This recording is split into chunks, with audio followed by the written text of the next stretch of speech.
कहे दे, कुछ कहे दे। अभी बस करी रे बगली रहे दे, अभी बस करी रे बगली रहे दे।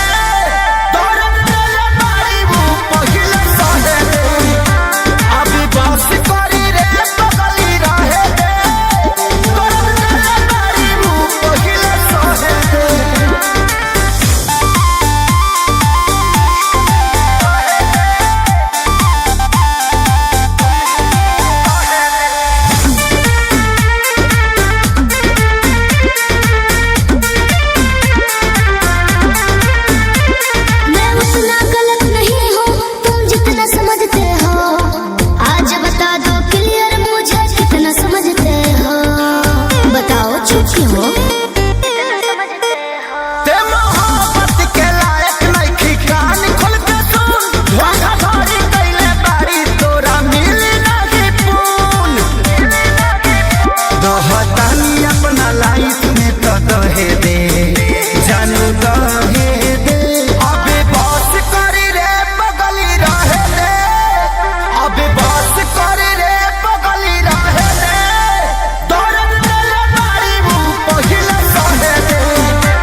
कोने में रहोगे